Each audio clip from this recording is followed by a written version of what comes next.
Trader avec des indicateurs, c'est bien, mais si tu ne comprends pas leur logique, ça sert à rien. Dans cette vidéo, je vais vous montrer chaque indicateur, ses points faibles et ses points forts. Aujourd'hui, il y a beaucoup de traders novices, même euh, et intermédiaires.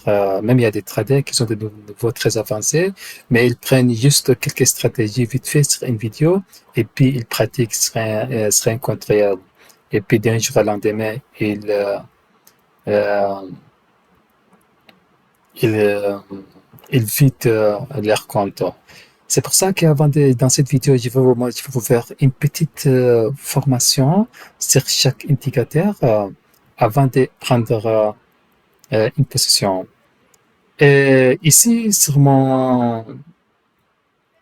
euh, sur, euh, sur mon écran, vous voyez trois indicateurs. Premier indicateur, avant de vous parler, je vais vous montrer la configuration. Ici, stochastique, la configuration 11, 3, 5 et la moyenne mobile SMA. Les deuxièmes indicateurs, MACD. MACD, on garde ici uniquement histogramme. J'ai enlevé les deux lignes. Je vais vous dire pourquoi tout de suite. Le troisième indicateur, c'est canal de Keltner que vous voyez ici. Je garde sa configuration par défaut. Donc, on commence, sinon on avance. Ici, time frame, vous voyez 5 secondes. Et ici, 30 secondes, je garde 30 secondes. Et maintenant, on profond un peu l'indicateur. Avant tout, stochastique, quel que soit euh, quelle que soit les configurations que tu fasses stochastique, il faut trader toujours les zones de 20 et les zones de 30. C'est très important. Et souvent, stochastique, on peut trouver des meilleurs points d'entrée sur ces deux zones. Sur les zones de 80 et sur les zones de 20. Surtout si tu es débutant ou intermédiaire, il faut garder ça à l'esprit. Et, sinon, MACD, vous voyez, MACD, et ce qui est bien avec MACD, il ne suivre pas chaque bougie. Ce qui est bien, il accumule, il analyse. Au bout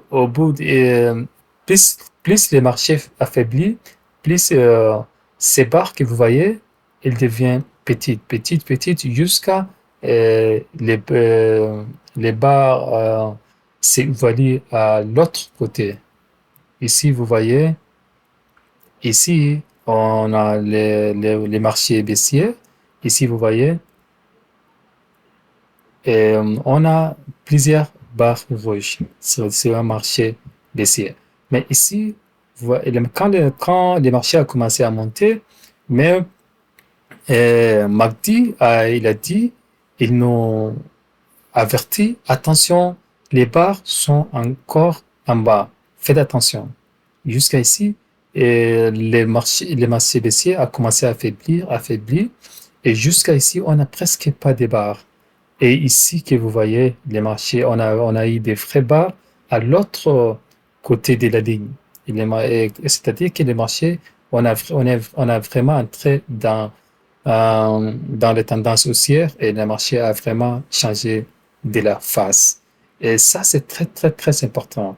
C'est pour ça que il faut essayer de suivre quand on prend une position à la hausse, il faut au moins des barres à l'autre côté de la ligne. Ici, on a une ligne de MACD 0. Donc, on a des barres à la. Et pour les marchés baissières, on a des barres qui sont baissières. Et dans un marché haussier, vous voyez, les barres sont s'évaluent à l'autre côté. Ça, c'est très, très, très important. Euh, pour prendre une position, on attend seulement et on attend jusqu'à au moins ce départ à la verte mais pas vertes comme ici. On prend ici des barres vertes. Ici, on prend pas parce que ces barres vertes sont vers bas. Vous voyez, c'est les lignes partie bas. On prend uniquement les barres c'est les lignes qui sont, qui sont dans l'autre sens. Vous voyez, ces barres sont à la hausse. Et vous voyez, et voilà. Et troisième indicateur que vous voyez, le canal de Keltner. Ici, on donne un autre rôle face à ces indicateurs. Ici, je garde la configuration, comme tout à l'heure, je vous ai dit, je garde les configurations par défaut. Mais si on traite avec Keltner uniquement, on va configurer autrement. Mais ici, on garde par défaut. Et alors, ça sert nous quoi? Qu'est-ce que ça nous sert, euh, les canaux de Keltner? Je vais vous expliquer, vous allez étonner. On va trader, quand les marchés dépassent et sortent de ces canaux de Keltner, dans ces cas, on va chercher uniquement pour trader dans l'autre sens. Il nous aide à opérer les points d'entrée quand les marchés a sorti des barres de ces canaux de Keltner. On se prépare pour trader dans le sens inverse. Ici, vous voyez, c'est-à-dire que si les marchés sortent de ces canaux, c'est-à-dire que le marché est très haussier ou très baissier. Et c'est pour ça, euh, ici, vous voyez, le marché est sorti. Donc, on cherche uniquement un point d'entrée. Il y a une autre chose que je vais vous dire, ça va vous sauver la vie, je vous jure. C'est très très important ce que je vais vous dire là. Puis je pense qu'aucun autre trader va vous expliquer de cette manière. Quand tout ce que je viens de vous dire là, il y a, si vous ne respectez pas ça, ça sert à rien, même si les configurations, même si toutes les configurations sont valables. Ne tradez pas dans une marché euh, en tendance, soit tendance baissière, soit tendance haussière. En option binaire, il faut toujours trader un marché MP range. Comment ça opérer si le marché MP range, si tu es novice ou intermédiaire, surtout avec des indicateurs? Ici, vous voyez, quand Kaltner, quand vous voyez MP en horizontal là, les marchés, on est dans un marché en range. Vous voyez les marchés ouverts alentour de ces canaux. Donc, on est dans un marché euh, en range. Si tu ne maîtrises pas les marchés en range, il faut absolument maîtriser parce qu'en trading, en OTC, les marchés souvent en range. Donc, souvent en range. Et voilà, c'est pour ça qu'il faut éviter de trader le marché qui évolue en parabolique. Et voilà. Ici, par exemple, vous voyez, le marché est très directionnel. On ne veut pas des marchés comme celui-là. Ici, vous voyez, des marchés euh, un peu en range, mais il est un peu volatile. On laisse tomber ça. Et ça aussi, on ne veut pas un marché comme ça.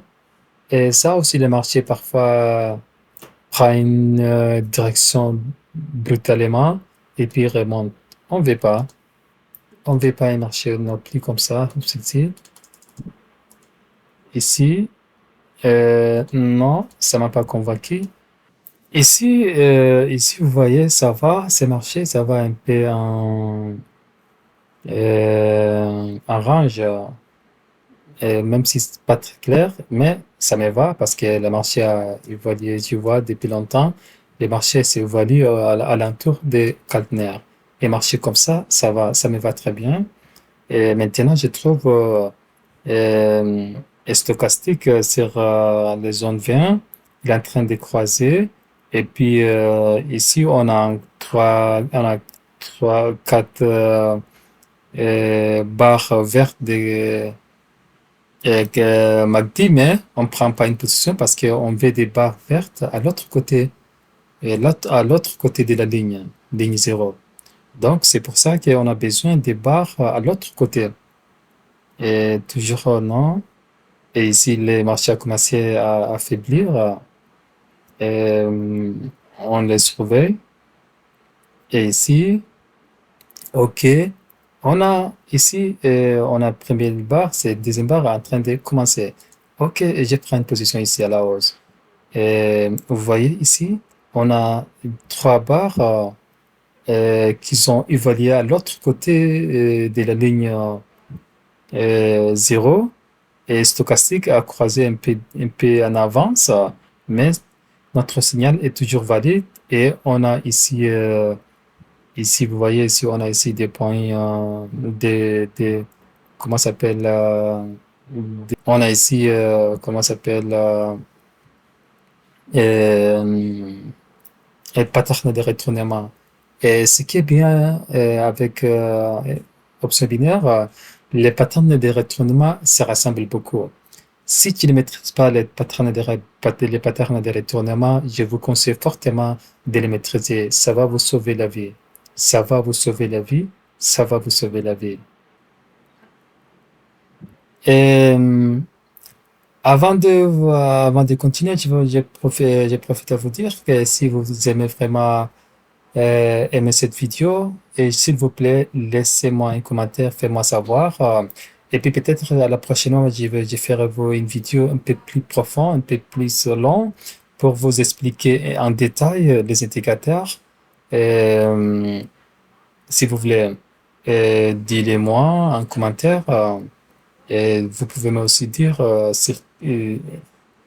ta meilleure indicateur pour que je puisse t'aider, te faire des vidéos, même si tu maîtrises, peut-être que moi, je traite d'autres façons. C'est très important d'apprendre.